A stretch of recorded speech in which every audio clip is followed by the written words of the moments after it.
Assalamu alaikum, my dear student. As you know, you are watching Unique Math Studio. From this channel, I am your math online tutor, Professor Muhammad Adil Akbar. Welcome back to this lecture series. Bismillahirrahmanirrahim, my dear student. इस lecture में, इस video में हम exercise 8 के जो बकिया question रह गए थे उसको डिस्कस करने वाले हैं। बड़ी इंटरेस्टिंग वीडियो होने वाली है इंशाल्लाह। इस वीडियो में, इस लेक्चर में आपको बहुत कुछ सीखने को मिलेगा। लेकिन अभी तक हमेशा की तरह आपसे एक ही रिक्वेस्ट रहती है कि अभी तक अगर कोई स्टूडेंट इस चैनल पे न्यू है या किसी ने अभी तक इस चैनल को सब्सक्राइब नहीं किया हुआ तो वो पहले जल्दी से इसको सब्सक्राइब कर दे और साथ में लगे बेल आइकन को भी प्रेस कर दे ताकि हर नई आने वाली वीडियो का नोटिफिकेशन आप तक पहुंचता रहे। जी माय डियर स्टूडेंट, लेक्चर को स्टार्ट करते हैं। क्वेश्चन नंबर 10 है। क्वेश्चन नंबर 10 की स्टेटमेंट है, suppose x is an integer then x is odd if and only if 9x plus 4 is odd। अब इस क्वेश्चन में स्टूडेंट आपने ये ध्यान रखना है क्योंकि मैंने ये बुक पहले परचेज कर ली थी। मेरी बुक में स्टेटमेंट इस तरह है, suppose x is an integer then x is odd if and only if 9x plus 4 is odd। कुछ बच्चों ने बाद में परचेज किया बुक, उनकी हो सकता है कि उनकी बुक में इस तरह लिखा हो then x is odd if 9x plus 4 is odd। अगर स्टेटमेंट इस तरह आ जाती है then x is odd if 9x plus 4 is odd, तो फिर इसका जो प्रूव है वो ये वाला पोर्शन, जस्ट इतना आपने करना होगा, कंसीडर यहाँ से लेके यहाँ तक। ठीक है, अगर किसी की बुक में इस तरह लिखा हुआ है if x is odd then 9x plus 4 is odd, तो फिर आपने माय डियर स्टूडेंट इस तरह ये वाला पोर्शन जो है प्रूव में करना है। ठीक है, और अगर बुक पेपर में आपको क्वेश्चन इसी तरह ही आ जाता है जिस तरह ये स्टेटमेंट लिखी हुई है, तो इसके लिए आपने ये सारा फिर करना होगा, दोनों साइडें। ठीक है माय डियर स्टूडेंट, तो ये आपने याद रखना है। और अगर किसी की बुक में लिखा हुआ है then x is odd then 9x plus 4 is odd, इस तरह लिखा हुआ है तो वो मिस्टेक है। ठीक है, या तो इधर देन होगा, इधर फिर इफ होगा, या फिर इधर इफ होगा, यहाँ फिर देन होगा। तो ये आपने करेक्शन करनी है। तो मैं दोनों तरह से करवा रहा हूँ कि बुक अगर पेपर में ये क्वेश्चन आता है तो आपको पता होना चाहिए कि किस स्टेटमेंट के साथ आपने किस तरह सोल्व करना है। ठीक है माय डियर स्टूडेंट, स्टार्ट करते हैं जी। फर्स्ट हमने कंसीडर कर लिया क्योंकि आपको ये सपोज किया गया, ये दे दिया गया कि x आपके पास इंटीजर है। हमने पहले कंसीडर कर लिया कि x आपके पास ओड है। ठीक है, तो फिर आपने शो करना है, अगर x आपके पास ओड आप लेके चल रहे हो, आपने शो करना है कि 9x plus 4 का जो आंसर है वो भी एक ओड नंबर आएगा। x is odd then, अब अगर x ओड नंबर है तो ओड नंबर को जर्नल इस तरह लिखा जाता है 2k plus 1 या 2m plus 1 या 2n plus 1। ठीक है, x is equal to odd number लिखा जाता है 2k plus 1 और k यहाँ पे इंटीजर्स होते हैं। ठीक है, अब देखें ये वाला जो k है ये 2k, ये 2 का मल्टीपल नंबर है। 2 का मल्टीपल अगर k की वैल्यू आप 0 रखोगे, 2 मल्टीप्लाई 0 0 हो जाएगा, 0 प्लस 1 1 आ जाएगा, 1 ओड नंबर है। उसके बाद k की वैल्यू 1 रखोगे, 2 मल्टीप्लाई 1 2 हो जाएगा, 2 प्लस 1 करोगे 3 आ जाएगा, 3 भी ओड नंबर है। तो ये ओड नंबर की जनरल फॉर्म लिखी गई, ओड नंबर को इस तरह लिखा जाता है। अच्छा, अब ये वाला जो 2k वाला पोर्शन है ये इवन नंबर वाला पोर्शन है और प्लस 1 इवन नंबर में प्लस 1 करोगे ऑड नंबर बन जाता है। तो x आप ऑड नंबर लेके चल रहे हो, टू शो हमने फिर ये शो करना है कि 9x plus 4 भी ऑड नंबर है। ठीक है, तो 9x plus 4 की जगह पे 9 एज इट इज लिख दिया, x की जगह पे x की वैल्यू 2k plus 1 यूज कर लिया, ये वाला प्लस 4 एज इट इज आ गया। 9 को मल्टीप्लाई करेंगे 2 के साथ 18 और साथ में ये k आ जाएगा, फिर 9 को हम 1 से भी मल्टीप्लाई करेंगे, दरमियान में ये प्लस आ जाएगा, 9 1 9 और यहाँ पे प्लस 4 आ जाएगा, 18k प्लस 9 प्लस 4 करेंगे 13 आ जाएगा। अब चूंकि हमने ऑड नंबर शो करना है, ऑड नंबर में आपके पास 2 का मल्टीपल पहले होना चाहिए, फिर उसमें 1 ऐड होना चाहिए, इसलिए हम 13 को ब्रेक करके लिख रहे हैं। 13 को हम लिख सकते हैं 12 प्लस 1। ठीक है, 13 की जगह 12 प्लस 1 कर लिया। अब यहाँ से 18k प्लस 12 में से 2 कॉमन है क्योंकि 18 भी 2 के टेबल पे आता है, 12 भी 2 के टेबल पे आता है, तो दोनों में से 2 कॉमन ले लिया। जब 18 में से 2 कॉमन लिया तो मतलब 18 को 2 पे डिवाइड करेंगे, 18 को 2 पे डिवाइड किया 9 और साथ में ये k आ गया, प्लस 12 में से 2 कॉमन लिया, 12 को भी 2 पे डिवाइड करेंगे, 12 को 2 पे डिवाइड किया, यहाँ पे आ गया 6 और प्लस 1। अब इस सारे नंबर को 9k प्लस 6 कोई ना कोई आंसर आएगा ना, इसका हम कह देते हैं कि इसका आंसर m होगा। तो 9k प्लस 6 की जगह पे हमने m लिख लिया, तो 2m प्लस 1। अब 2m प्लस 1 m आपके पास कोई इंटीजर है, तो 2m प्लस 1 ये भी एक ओड नंबर को शो कर रहा है, जिस तरह 2k प्लस 1 था इस तरह 2m plus 1 odd number show कर रहा है। अब ये 2m प्लस 1 इक्वल है 9x प्लस 4 के, अगर ये ओड नंबर है तो मतलब इसके इक्वल है, तो 9x प्लस 4 भी आपका ओड नंबर शो हो गया। ठीक है, तो ये प्रूफ था, अगर आपका स्टेटमेंट आ जाती है if x is odd then 9x plus 4 is odd, तो फिर आपने ये वाला प्रूफ करना था, ठीक है।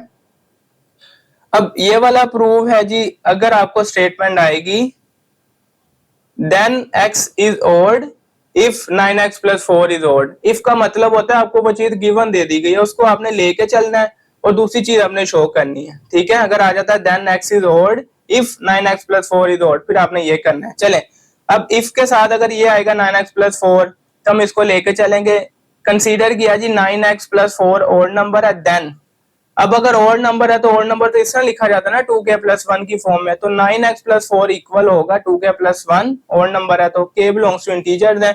अब हमने ये शो करना है कि x आपके पास होल नंबर होगा, तो इसको शो करने के लिए अब यहाँ पे 9x एज इट इज आ गया, प्लस 4 दूसरी साइड पे जाके 1 से माइनस हो जाएगा, तो 2k प्लस 1 माइनस 4 आ जाएगा, 2k 1 माइनस 4 करेंगे माइनस 3 आ जाएगा।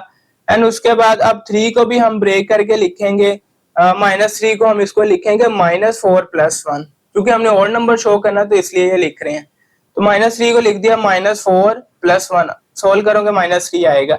अब इन दोनों में से 2 को आप कॉमन लोगे, 2 को कॉमन ले लिया तो ये 2 पे डिवाइड हो गया 1, जस्ट k आ जाएगा, माइनस 4 भी 2 पे डिवाइड करके यहाँ पे 2 आ जाएगा, प्लस 1 ये एज इट इज आ जाएगा। अब k माइनस 2 हमने कह दिया जी ये आपके पास कोई n नंबर है, या आप m नंबर भी कह सकते हो, तो 2 और ये इंटीजर भी है 2 और इसकी जगह हमने इसको लेट कर लिया n और ये प्लस 1 एज इट इज। अब यहाँ पे शो हो रहा है कि 2n प्लस 1 ये भी एक ऑड नंबर है, 2k plus 1, 2m plus 1, 2n plus 1, ये सारे ऑड नंबर्स हैं।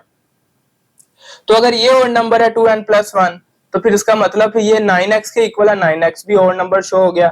अब 9x अगर ऑड नंबर है तो स्टूडेंट ये आपने याद रखना है कि ऑड नंबर को ऑड नंबर से मल्टीप्लाई करो तो आंसर ऑड नंबर होता है, ठीक है। तो 9 भी एक ऑड नंबर है, x उसका मल्टीपल है, तो x भी अगर हम कह देते हैं कि वो भी ऑड नंबर है, दोनों को मल्टीप्लाई करें तो आंसर आपको ऑड नंबर ही रहेगा। तो यहाँ से हमने ये लिख लिया कि x भी आपका फिर ऑड ही होगा, दोनों का मल्टीपल ऑड ही होता है तो x भी आपका ऑड होगा, ठीक है माय डियर स्टूडेंट। और अगर आपको यही स्टेटमेंट आती है तो उसके लिए ये आपने दोनों portion, if and only if का मतलब होता है कि आपने पहले x को लेट के सपोज करना है, x को ऑड नंबर लेके चलना है, ये प्रूव करना है, और फिर आपने 9x प्लस 4 को ऑड नंबर लेके चलना है, ये प्रूव करना है। ये होता है इफ एंड ओनली इफ, दोनों तरह से आपने करना है, कन्वर्सली भी और फॉरवर्ड वेव से भी, ठीक है। तो ये दोनों तरह से आपको करवा दिया गया। नेक्स्ट हम चलते हैं जी, नेक्स्ट क्वेश्चन है हमारा क्वेश्चन नंबर 11। स्टेटमेंट है suppose x is an integer if x is odd then, ये स्टेटमेंट ठीक लिखी हुई है। अब इसका मतलब है कि इफ का ये आपको गिवन चीज है, x ऑड नंबर आपने लेके चलना है और आपने 7x प्लस 5 को इवन नंबर शो करना है। चले, सपोज कर लिया जी x आपके पास एक इंटीजर है, ये तो आपको गिवन ही दिया गया था। Suppose x is an integer, हम फर्स्ट ये लेके चल रहे हैं, हमें गिवन है कि x अगर आपके पास ऑड नंबर है, इफ x इज ऑड तो ऑड नंबर को इस तरह लिखा जाता है x is equal to 2k plus 1, और k जो है वो इंटीजर है, ठीक है, ऑड नंबर। और हमने शो करना है कि 7x प्लस 5 इवन नंबर है। To show 7x plus 5 is even, तो 7x प्लस 5 x की जगह पे x की वैल्यू यूज कर देंगे, 7 एज इट इज, x हमने कह दिया जी 2k प्लस 1 है, और साथ में ये प्लस 5 आ गया, 7 को 2 से मल्टीप्लाई किया 14, साथ में k, उसके बाद 7 को 1 से मल्टीप्लाई किया 7 और प्लस 1 एज इट इज, 14 के 7 प्लस 5 करेंगे तो 12 आ जाएगा। अब इन दोनों में से 14 भी 2 के टेबल पे आता है और 12 भी 2 के टेबल पे आता है, क्योंकि इवन नंबर शो करना है ना, इवन नंबर सारे 2 के टेबल पे 2 के मल्टीपल्स होते हैं, इसलिए हम 2 को कॉमन ले रहे हैं। जब 2 को कॉमन ले लिया, 14 को 2 पे डिवाइड किया 7 और साथ में k आ गया, 12 में से 2 को कॉमन लिया, 12 को 2 पे डिवाइड किया, आंसर 6 आ गया। हमने कह दिया जी ये वाला जो 7k प्लस 6 है, ठीक है, कोई ना कोई इंटीजर तो होगा, वो आगे जो है वो 2 का मल्टीपल भी है, और 2 का मल्टीपल अगर कोई नंबर हो तो वो इवन नंबर होता है, ठीक है। तो यहाँ से ये शो हो गया ये इवन नंबर है, तो फिर ये इसके इक्वल है 7x प्लस 5 का, तो 7x प्लस 5 भी इवन नंबर शो हो गया। तो ये क्वेश्चन नंबर 11 था आपका। नेक्स्ट हम चलते हैं जी question number 12। Prove the following statement, इनको हमने प्रूव करना है। If x is an odd integer, अगर x आपके पास ऑड इंटीजर है, इसको यानी कि आपने लेके चलना है, ये गिवन चीज है, देन आपने ये शो करना है कि x square minus 4x plus 6 भी ऑड ही होगा, ठीक है। तो यहाँ पे हम लेके चल रहे हैं जो हमें गिवन चीज थी, if x is odd integer, तो हमने ले लिया इफ एक्स इज ऑड। अगर ऑड है तो ऑड नंबर तो इस तरह लिखा जाता है, x is equal to 2k+1 इस तरह लिखा जाएगा फिर, और k बिलोंग्स टू इंटीजर तो होंगे। हमने ये शो करना है कि एक्स स्क्वायर माइनस 4x+6 भी एक ऑड नंबर ही बनेगा। To show x square minus 4x+6 is odd. चले अब ये चीज हमने शो करनी है ऑड नंबर, तो हम इसको लेके चल रहे हैं x square minus 4x+6। X की जगह एक्स की वैल्यू यूज कर देंगे, एक्स की जगह एक्स की वैल्यू 2k+1 वो हमने यूज कर दिया, उसके ऊपर स्क्वायर भी है तो 2k+1 होल स्क्वायर आ जाएगा, उसके बाद -4 और एक्स की जगह पे अगेन यही वैल्यू यूज करेंगे 2k+1, तो एक्स की वो यूज कर दिया, उससे आगे आ जाएगा +6। अब यहाँ पे ये a+b होल स्क्वायर का फॉर्मूला लगेगा, a+b होल स्क्वायर होता है a²+2ab+b²। तो a आपके पास 2k है, b आपके पास 1 है, तो a² 2k² आ जाएगा प्लस 2ab, 2a आपके पास 2k और b आपके पास 1, तो प्लस 2ab लिख दिया प्लस b² तो +1² आ जाएगा। एंड उसके बाद -4 अंदर मल्टीप्लाई हो रहा है, -4 2k से मल्टीप्लाई होगा -8k आ जाएगा, उसके बाद -4 + 1 से मल्टीप्लाई होगा तो -4 आ जाएगा, उसके बाद ये +6 एज इट इज। इसका स्क्वायर ओपन करेंगे तो ये दो नंबर हैं, दोनों के ऊपर स्क्वायर है, तो मतलब 2 का स्क्वायर लोगे 4 आ जाएगा और यहाँ से k² आ जाएगा, उसके बाद प्लस इनको मल्टीप्लाई करोगे 2 × 2 4, 4 × 1 4 ही रहेगा, 4k आ जाएगा यहाँ से, और यहाँ से 1 का स्क्वायर हो गया +1 और यहाँ से -8k आ जाएगा, -4 + 6 करेंगे तो आंसर +2 आएगा। ठीक है, उसके बाद माय डियर स्टूडेंट 4k² वाली और टर्म नहीं है तो 4k² एज इट इज आ जाएगा, और 4k -8k ये सोल्व हो जाएंगे, 4k -8k करेंगे तो -4k आ जाएगा, और 1 + 2 करेंगे तो ये प्लस हो गया 3 आ जाएगा। अब यहाँ से भी हम 3 को, क्योंकि ऑड नंबर शो करना है तो ऑड नंबर शो करनी है, इसको हम ब्रेक करके लिखेंगे 3 को हम लिखेंगे 2 + 1। ठीक है, अब इन सारों में से आप 2 को कॉमन ले लोगे, क्योंकि ऑड नंबर होता है इवन नंबर +1। ठीक है, तो इनमें से आप 2 को कॉमन लोगे, सारे 4 ये वाला 4 और ये वाला 4 सारा 2 के मल्टीपल, 2 को कॉमन ले लिया, 4 को 2 पे डिवाइड किया, 2 रिमेनिंग यहाँ से आ जाएगा 2k², उसके बाद माइनस एज इट इज 4 को 2 पे डिवाइड किया 2 आ जाएगा, 2k आ जाएगा, और यहाँ से प्लस 2 को कॉमन ले लिया तो 2 को 2 पे डिवाइड करेंगे यहाँ पे 1 आ जाएगा, और यहाँ से +1 एज इट इज। अब इस सारे नंबर को हम कह देते हैं ये कोई m नंबर है। ठीक है, कोई ना कोई आंसर ही आया ना, इंटीजर आंसर आएगा इसका, हमने कह दिया ये कोई m नंबर है तो इसको लिख लिया 2m+1, और यहाँ पे बता दिया वेयर m जो है वो 2k² - 2k+1 है। ठीक है, अब ये वाला 2m+1 ये भी ऑड नंबर है तो ये इसके इक्वल है, तो मतलब x² - 4x+6 भी आपके पास ऑड इंटीजर शो हो गया। तो ये क्वेश्चन नंबर 12 का पार्ट ए था। उसके बाद क्वेश्चन नंबर 12 का पार्ट बी कर लेते हैं। वहां पे आपको गिवन है जी x आपके पास एक इवन इंटीजर है, देन आपने शो करना है कि जो x² + 2x+1 वो भी एक इवन ही बनेगा। चलें, जो गिवन चीज है इसके बाद उसको अब लेके चलते हैं। इफ x इज इवन है तो इवन नंबर को इस तरह लिखा जाता है x = 2k, क्योंकि 2 का मल्टीपल होगा ना, इवन नंबर 2 का मल्टीपल होता है, और k आपके पास इंटीजर है।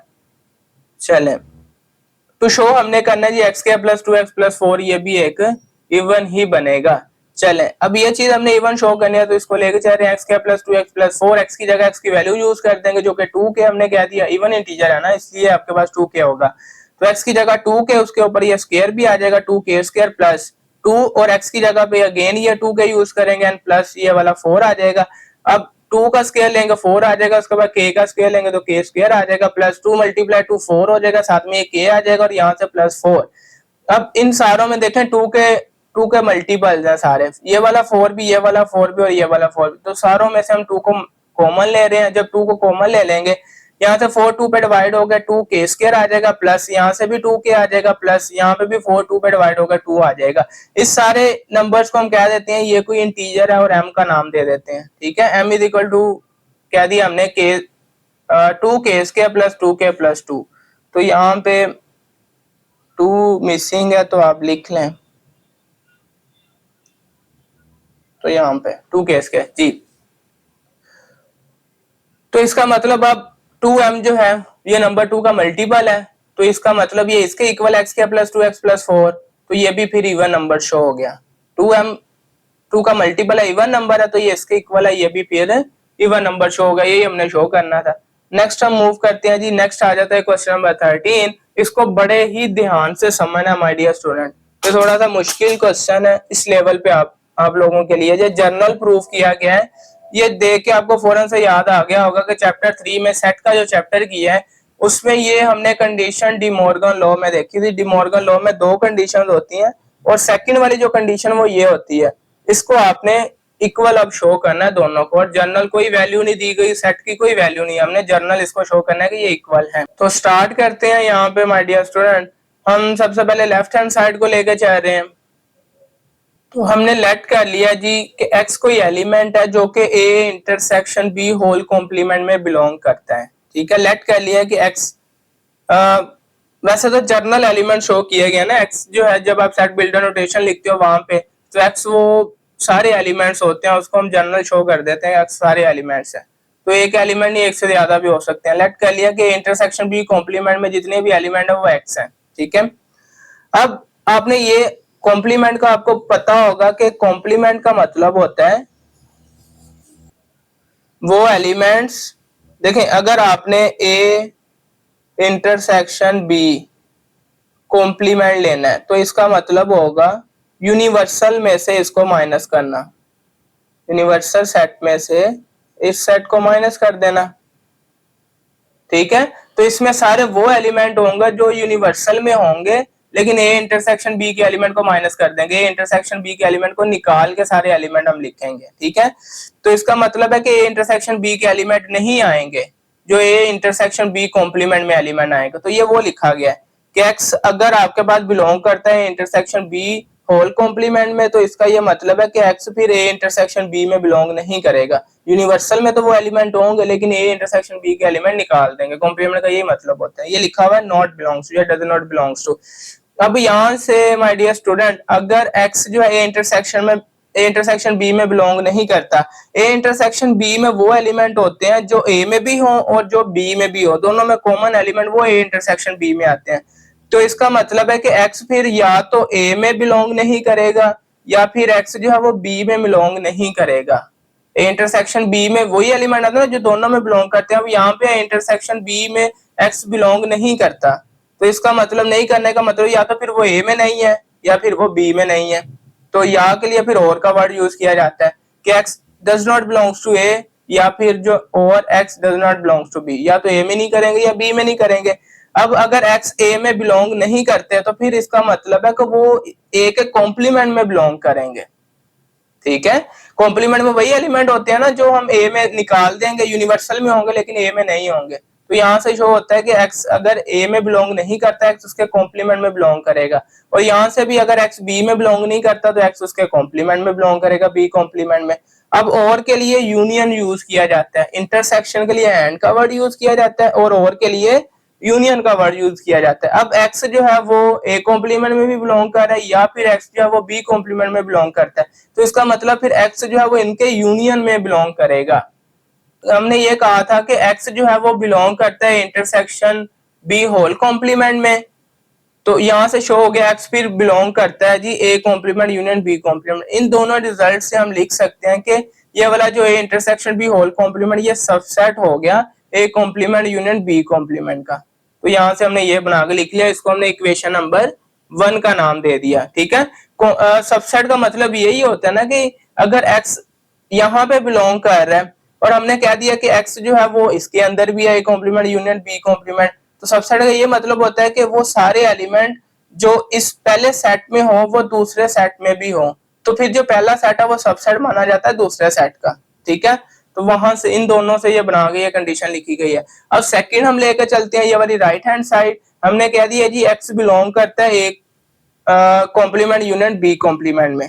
लेट कर लिया एक्स, वाई का नाम दे दें, अगर एक्स का देना एक्स का नाम दे दें, वाई का देना वाई का दे दें, एक्स देना है अगर वाई का नाम देना। लेट कर लिया जी वाई बिलोंग करता है जी A complement union B complement के अंदर, और यूनियन का मतलब होता है यूनियन के लिए और का वर्ड यूज किया जाएगा। ठीक है, तो फिर जो y है वो या तो ए कॉम्प्लीमेंट में बिलोंग करेगा या फिर y जो है वो बी कॉम्प्लीमेंट में बिलोंग करेगा, ये वो स्टेटमेंट लिखी गई है। अब अगर y ए कॉम्प्लीमेंट में बिलोंग करता है उसका मतलब फिर वो ए में बिलोंग नहीं करेगा। कॉम्प्लीमेंट में वो एलिमेंट आते हैं, अगर ए का कॉम्प्लीमेंट लेना तो ए के एलिमेंट निकाल के आप लिखोगे, यूनिवर्सल के एलिमेंट आएंगे लेकिन ए के नहीं आएंगे, ए के निकल जाएंगे। तो y does not belongs to A complement, sorry y does not belongs to A, या फिर जो है y जो है वो b में बिलोंग नहीं करेगा, यहां से ये लिख दिया। अब यहां से माय डियर स्टूडेंट अगर y ए में बिलोंग नहीं करता या फिर y जो है वो b में बिलोंग नहीं करता, तो इसका मतलब फिर y जो है वो उनके इंटरसेक्शन में बिलोंग नहीं करता। इंटरसेक्शन में तभी एलिमेंट आते हैं जब वो a में भी हो और वो b में भी हो, दोनों में कॉमन हो। अब वो कह रहा है या तो y a में नहीं है या फिर y b में नहीं है, दोनों में किसी एक में नहीं है, तो मतलब वो फिर उसके इंटरसेक्शन में नहीं आ सकता। y does not belongs to a intersection b complement, a intersection b। तो अब यहां से अगर a इंटरसेक्शन b में बिलोंग नहीं करता लेकिन इनके कॉम्प्लीमेंट में वो बिलोंग करेगा, y belongs to a intersection b whole complement. अब यहाँ पे हमने कहा था जी y बिलोंग कर रहा है जी a complement union b complement, और यहाँ पे आ गया y बिलोंग कर रहा है a intersection b whole complement. तो दोनों में बिलोंग कर रहा है तो हम लिख सकते हैं जी a complement union b complement subset हो गया किसका, इंटरसेक्शन b कॉम्प्लीमेंट का। ठीक है, ये इक्वेशन 2। अब इक्वेशन 1 एंड इक्वेशन 2 से अगर आप देखो, हमने कह दिया था यहाँ पे a intersection b whole complement subset है इसका, फिर आगे जाके हमने प्रूव कर दिया ये वाला जो है उलट इसका सबसेट है। तो ये इम्प्रॉपर सबसेट की ये कंडीशन होती है। अगर यहाँ पे मैं लिखना चाहूँ इम्प्रॉपर, अगर a जो है वो सबसेट है b का, देन अगर b सबसेट हो जाए a का, तो यहां से हम फिर लिख सकते हैं कि a जो है वो b के इक्वल ही है, फिर a b का सबसेट है और b आगे a का ही सबसेट हो जाए, तो मतलब क्या है, फिर दोनों तो इक्वल हो गए। a b का सबसेट है, b आगे a का सबसेट, तो फिर इस तरह लिखा जाता है दोनों इक्वल सेट है, तो ये वही लिखा गया। ठीक है, दोनों सेट जो है फिर वो क्या हो गए, इक्वल हो गए। ठीक है, तो ये हमने शो करना था, ये जर्नल प्रूफ था डी मॉर्गन लॉ की सेकंड कंडीशन का। होप सो आपको ये समझ आई होगी, लेकिन फिर भी अगर किसी को कहीं पे भी प्रॉब्लम है तो कमेंट सेक्शन में लाजमी बताएं, इंशाल्लाह क्लियर कर दिया जाएगा। ठीक है my dear student, next move करते हैं। क्वेश्चन नंबर 14 है, if x and y are positive real numbers and, और ये आपको गिवन दे दिया गया है कि x square less than y square. अगर ये चीज आप यूज करते हो देन आपने ये शो करना है कि x जो है वो लेस देन y है। अगर x का स्क्वायर लेस देन y के स्क्वायर से लेस देन है तो फिर उसका मतलब है कि x भी जो है, x जो नंबर है वो y से छोटा होगा। चले, और x और y दोनों पॉजिटिव रियल नंबर्स हैं। गिवन है जी if x and y are positive real numbers and, ये भी आपको गिवन है कि x स्क्वायर जो है वो लेस देन है y स्क्वायर के। अब यहाँ से हम लिख सकते हैं y स्क्वायर यहाँ पे प्लस का, दूसरी साइड पे जाके माइनस का हो जाएगा, लिखेंगे x square minus y square less than. अब y स्क्वायर दूसरी साइड पे शिफ्ट हो गया तो यहाँ पे हम 0 रखेंगे, क्योंकि दो साइडें हैं, दो साइडें ठीक है, एक चीज दूसरी साइड पे चली जाए तो वहां पे कुछ नहीं रहता, तो 0 हम लिखते हैं। दो साइडों से एक साइड नहीं बना देते हैं, ठीक है, तो 0 लिखेंगे। अब यहाँ से ये फॉर्मूला अगर याद करें A square minus B square, chapter 4 में ये फॉर्मूला आपने बड़े अच्छे से किए हैं, तो वही लग जाएगा ए स्क्वायर माइनस बी स्क्वायर वाला। एक दफा माइनस में लिखेंगे, एक दफा प्लस में लिखेंगे, x minus y x plus y, ठीक है, और लेस देन 0 ऐसे ही आ जाएगा। अब दो नंबर का मल्टीप्लाई होके लेस देन 0 होना, नेगेटिव होना, उसका मतलब है या तो फिर x minus y less than 0 होगा या फिर x plus y less than 0 होगा। लेकिन x plus y less than 0 हो नहीं सकता, x प्लस वाई नेगेटिव हो नहीं सकता। उसकी रीजन ये है क्योंकि x और y दोनों पॉजिटिव रियल नंबर्स है, और x और y दोनों पॉजिटिव रियल नंबर है, और दोनों प्लस वाले नंबर को हम प्लस करें तो माइनस कभी नहीं आ सकता। तो इसलिए लिखा हुआ है सिंस चूंकि x and y are positive, दोनों पॉजिटिव थे, देन उनका जो सम है पॉजिटिव प्लस पॉजिटिव ये भी पॉजिटिव ही होगा। तो इसका मतलब है फिर x माइनस वाई, यहाँ से ये वाला आंसर जो है वो लेस देन 0 हो सकता है, ये नेगेटिव हो सकता है। ठीक है चले, अब यहाँ से आ जाएगा जी x minus y less than 0। अब -1 दूसरी साइड पे जाके +1 आ जाएगा, तो ये प्रूव हो जाएगा कि x जो है वो लेस देन y। ठीक है, यही हमने शो करना था, ये हमने शो कर दिया। तो ये छोटा सा क्वेश्चन था। नेक्स्ट हम मूव करते हैं जी, क्वेश्चन नंबर 15 है, the sum of interior angles of a triangle is 180 degree. ये थ्योरम भी है, अब इसका प्रूफ है, हमने प्रूफ करना है कि ट्राइंगल के जो इंटीरियर एंगल, ट्राइंगल में जो अंदर 3 एंगल्स बनते हैं उनका सम 180 डिग्री। ये आपको बड़े अच्छे से पता है, लेकिन उसका प्रूफ भी है। तो इम्पोर्टेंट क्वेश्चन है, बड़े ध्यान से समझना आपने इस चीज को, ठीक है।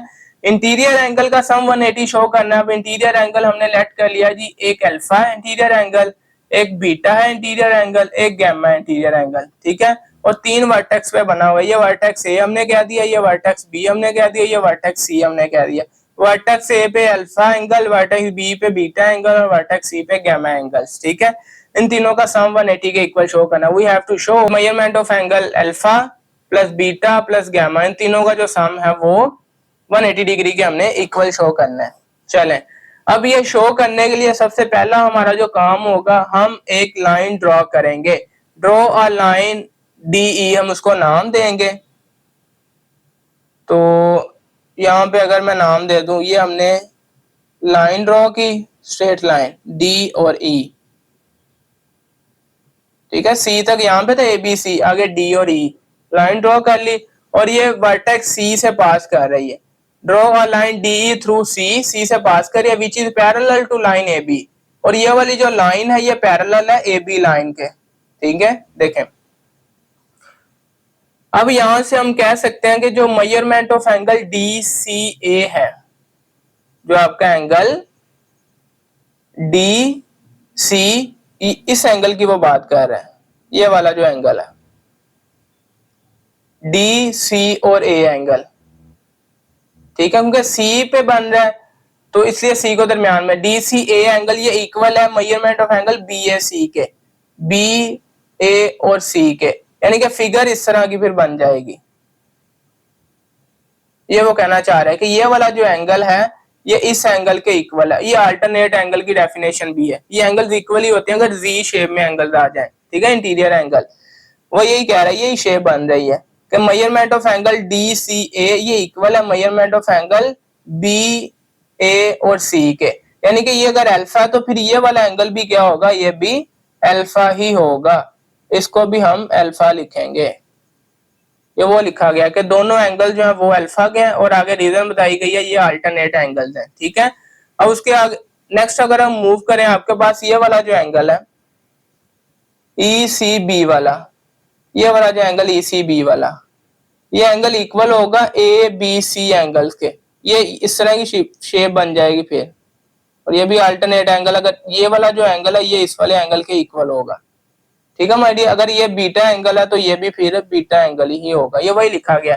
मेजरमेंट ऑफ एंगल ECB ये इक्वल है मेजरमेंट ऑफ एंगल ABC के, A B और C के, और वो आगे जो है वो बीटा के इक्वल है। तो हम यहाँ पे लिख देंगे ये भी एंगल जो है वो बीटा के इक्वल आ जाएगा। अब इस चीज का आपको आइडिया है, ये हमने ये एक्सियम भी कह लें आप इस चीज को, क्योंकि प्रूव करने के लिए हम एक्सियम को यूज भी करते हैं। The sum of angle on a straight line, एक स्ट्रेट लाइन के ऊपर जो एंगल होता है वो 180 डिग्री, तीन स्ट्रेट लाइन के ऊपर जो एंगल है उनका जो सम होता है, सॉरी, वो 180 डिग्री के होता है, इक्वल होता है। अब यहाँ पे एक स्ट्रेट लाइन है, स्ट्रेट लाइन पे कौन कौन से एंगल आ रहे हैं, एक तो स्ट्रेट लाइन में ये वाला अल्फा एंगल आ रहा है, एक स्ट्रेट लाइन में ये वाला गैमा एंगल आ रहा है, और एक ही स्ट्रेट लाइन पे बीटा एंगल आ रहा है, ठीक है। यानी कि वो ये कहना चाह रहा है ये आपके पास एक स्ट्रेट लाइन है, तो इस स्ट्रेट लाइन में जो एंगल्स टोटल एंगल होता है ये 180 डिग्री होता है। तो ये कहना चाह रहा हूं, इसमें 3 एंगल्स आ रहे हैं, अल्फा आ रहा है, गैमा और बीटा। इन तीनों एंगल का जब आप सम करोगे 180 डिग्री के इक्वल आएगा। तो यहां से हमने लिख दिया measurement of angle alpha plus measurement angle beta plus measurement angle gamma, तीनों का जो सम है वो 180 डिग्री के इक्वल। यही हमने शो करना था, हमने शो कर दिया।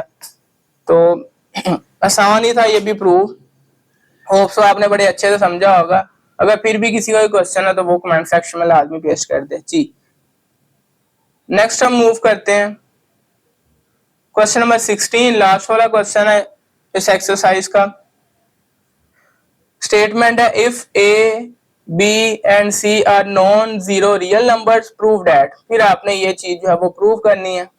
अब यहाँ पे हमने शो क्या करना है जी, A over B is equal to C over D, ये इफ एंड ओनली इफ की कंडीशन है। इफ एंड ओनली इफ के लिए पहले भी मैंने क्वेश्चन नंबर जो 10 करवाया वो भी इफ एंड ओनली इफ से ही करवाया आपको। इफ एंड ओनली इफ का मतलब है अगर आप ये चीज लेके चलोगे तो आपने ये चीज शो करनी है, और फिर उसके बाद कन्वर्सली भी आपने करना है।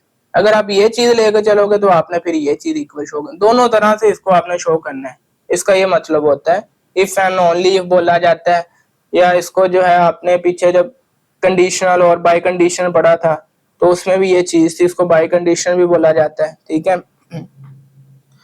तो फर्स्ट हम ये कंसीडर कर रहे हैं जी A over B is equal to C over D, इसको हम लेके चलेंगे और ये चीज हम शो करेंगे। चले, अब यहाँ पे माय डियर स्टूडेंट, अगर हम ये चीज को लेके चल रहे हैं और हमने जो शो करना है उसको देख देख के हम चलेंगे। हमें ए के साथ डी चाहिए और नीचे बी भी वहां पे नहीं है, तो हमें बी को भी नीचे से खत्म करना है और ए के साथ डी भी लेके आना है। तो हम क्या करेंगे, बी को खत्म करने के लिए हम बी से मल्टीप्लाई करवा देंगे और साथ में डी भी आएगा। तो हम बी डी से मल्टीप्लाई करवाने हैं, जब भी कोई काम करना है दोनों साइडों में करना है। हम बी डी से इधर भी मल्टीप्लाई कर रहे हैं ए ओवर बी को और बी डी से इधर भी मल्टीप्लाई कर रहे हैं सी ओवर डी को। अब यहाँ से माय डियर स्टूडेंट, अगर हम ए को लिख सकते हैं ए डॉट वन, ये मल्टीप्लीकेटिव प्रॉपर्टी है। ए को हमें लिख दिया ए डॉट वन, नीचे बी एज इट इज और यहाँ पे भी B D as it is. यहाँ पे सी को भी हम लिख सकते हैं सी डॉट वन और नीचे डी भी एज इट इज और इधर से बी डी भी एज इट इज। ये मल्टीप्लीकेटिव प्रॉपर्टी अप्लाई की है। यहाँ पे उसने कहा नहीं है कि जस्टिफाई करो या प्रॉपर्टीज का नाम भी बताओ, तो इसलिए हम प्रॉपर्टी का नाम नहीं बता रहे, लेकिन आपको पता होना चाहिए, हमने पीछे बड़े अच्छे से ये क्वेश्चंस किए हैं प्रॉपर्टीज के साथ। अब यहाँ से माय डियर स्टूडेंट, हम इसकी अगर ब्रैकेट को जो है वो चेंज कर दें, ये एसोसिएटिव प्रॉपर्टी होती है, इसको हम लिखेंगे ए डॉट और जो वन ओवर बी है, ये वन ओवर बी इस बी के साथ मल्टीप्लाई हो जाएगा और साथ में क्योंकि सारे मल्टीप्लाई हो रहे हैं ना, A dot one over B B के साथ मल्टीप्लाई और डी जो है ब्रैकेट से बाहर चला जाएगा। ये एसोसिएटिव प्रॉपर्टी यूज की। यहाँ पे भी सेम करेंगे, सी एज इट इज आ जाएगा और वन ओवर डी जो है ये बी डी के साथ मल्टीप्लाई हो जाएगा। ठीक है, अब यहाँ से A dot one over B dot D as it is आ गया, सी डॉट। अब यहाँ से इनकी अगर हम जगह चेंज करें, क्योंकि अगर हम D dot one over D लिख दें तो फिर ये मल्टीप्लीकेटिव इनवर्स से वन हो जाएगा, तो इसलिए डी को इस डी के साथ भेजना जरूरी है। तो इसलिए वन ओवर डी को डी के साथ लिखने, इसको कम्यूटेटिव प्रॉपर्टी भी कहा जाता है, इनकी जगह चेंज करना। बी पहले आ गया और वन ओवर डी जो है इस डी के साथ आ गया, तो ये हमने यूज की कम्यूटेटिव प्रॉपर्टी। चले, अब यहाँ से a dot as it is और one over b dot b, ये b से कैंसिल हो जाएगा, उसको मल्टीप्लीकेटिव इनवर्स बोला जाता है, जो आंसर जो है वन दे दे आपको। तो यहाँ से a ये वन हो जाएगा और यहाँ से d आ जाएगा, तो ad आ जाएगा और यहाँ से भी c और साथ में ये b one over d dot D से cancel, multiplicative inverse answer one आ जाएगा, तो सी भी आ जाएगा। ठीक है, मल्टीप्लीकेटिव इनवर्स प्रॉपर्टी यूज की है। उसके बाद अब हमने जो शो करना है वो AD is equal to B C है, बी को पहले लेके आना, ये कम्यूटेटिव प्रॉपर्टी हम यूज कर देंगे। AD is equal to B और सी, इनकी वैल्यू इनकी जगह चेंज हो जाएगी, is equal to B C हमने ये शो कर दिया। हम ये चीज लेके चले, ये चीज हमने शो कर दी। अब हम इस चीज को लेके चलेंगे AD is equal to B C और हम शो करेंगे कि A over B is equal to C over D है। कन्वर्सली हम चलेंगे जी, यहाँ पे हमने जी लेट कर लिया, ये कंसीडर कर लिया कि AD जो है वो BC के इक्वल है। अब यहां से अगर हमने जो शो करना है वो A ओवर B शो करना है, A के साथ देखें D नहीं है ऊपर, तो यहाँ पे A के साथ D है, D को खत्म करना है, D पे डिवाइड करेंगे और साथ में नीचे हमें A के नीचे B भी लेके आना, तो इसलिए B पे भी डिवाइड करेंगे। तो हमने दोनों साइड पे one over B dot one over D से मल्टीप्लाई किया, इस साइड पे भी और इस साइड पे भी। ठीक है, अब यहाँ से माय डियर स्टूडेंट हम इसको अगर चेंज कर लें, क्योंकि d जो है वन ओवर डी से कैंसिल हो जाएगा ना, डी से कैंसिल हो जाएगा, वन आ जाएगा, तो इसलिए d वन ओवर डी को इस साइड पे लाना होगा। ये हम कम्यूटेटिव प्रॉपर्टी यूज कर रहे हैं। AD इसको हम लिखेंगे one over D dot one over B और यहाँ पे भी BC है तो हम CB करेंगे, कम्यूटेटिव प्रॉपर्टी, C पहले आ जाएगा और B बाद में आ जाएगा और यहाँ पे भी वन ओवर बी, देखें B के साथ वन ओवर बी लिखा हुआ है, ये कैंसिल हो जाएंगे और ये एज इट इज आ जाएगा। उसके बाद नेक्स्ट अगर हम मूव करते हैं जी, ये एसोसिएटिव प्रॉपर्टी यानी कि ब्रैकेट चेंज कर रहे हैं, ए डी को जो है ये वन ओवर डी के साथ लिख देंगे और साथ में one over B as it is आ जाएगा। यहाँ पे सी, इस बी को जो है हम वन ओवर बी के साथ, ये भी एसोसिएटिव प्रॉपर्टी और dot one over D as it is आ जाएगा। ए और D dot one over D ये कैंसिल हो जाएगा, डी वन आ जाएगा, मल्टीप्लीकेटिव इनवर्स यूज कर रहे हैं, तो A dot one over B आ जाएगा यहाँ से और यहाँ से सी बी से कैंसिल हो जाएगा, वन आ जाएगा, वन हम वैसे नहीं लिखते हैं तो C dot one over D लिख देंगे। अब यहाँ से मल्टीप्लाई अगर कर देंगे, ए वन से मल्टीप्लाई होगा तो ए ओवर बी आ जाएगा इस साइड पे और यहाँ पे सी वन से मल्टीप्लाई होगा तो सी ओवर डी, यानी कि हमने A D is equal to B C हम लेके चले और A over B is equal to C over. अब दोनों तरह से हमने इसको जो है वो इक्वल शो कर दिया है। तो ये होता है बाई कंडीशन में या इफ एंड ओनली इफ, दोनों तरह से आपने प्रूव करना है।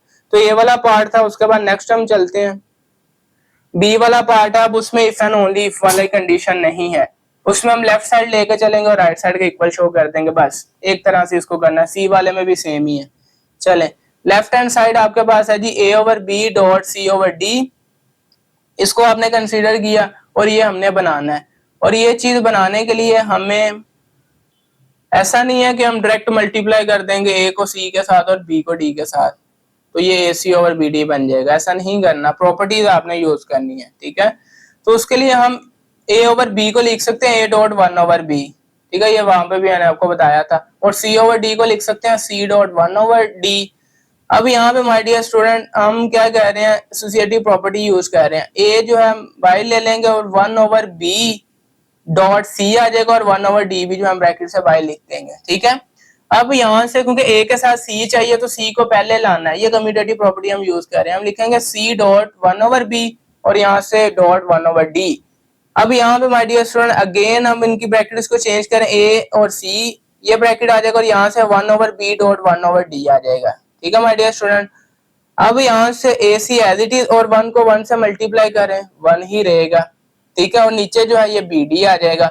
अब ए सी जो है वन ओवर बी डी से मल्टीप्लाई हो रहा है, ए सी वन से मल्टीप्लाई होगा तो आपके पास ए सी ओवर बी डी आ जाएगा, यही हमने शो करना था। लेफ्ट साइड आपने ली और राइट साइड के इक्वल आपने शो कर दिया, दोनों साइडें इक्वल होगी। सी वाले में आ जाए, आपने यहाँ पे ए over B plus C over B को इक्वल शो करना है ए प्लस सी ओवर बी के, ये नहीं है कि हम डायरेक्ट एलसीएम ले और शो कर दें, नहीं, प्रॉपर्टीज से ही आपने इसको शो करना है स्टेप बाय स्टेप। तो ए over B plus C over B हमने लिया, ए ओवर बी को हम लिख सकते हैं A dot one over B plus C over B को लिख सकते हैं C dot one over B.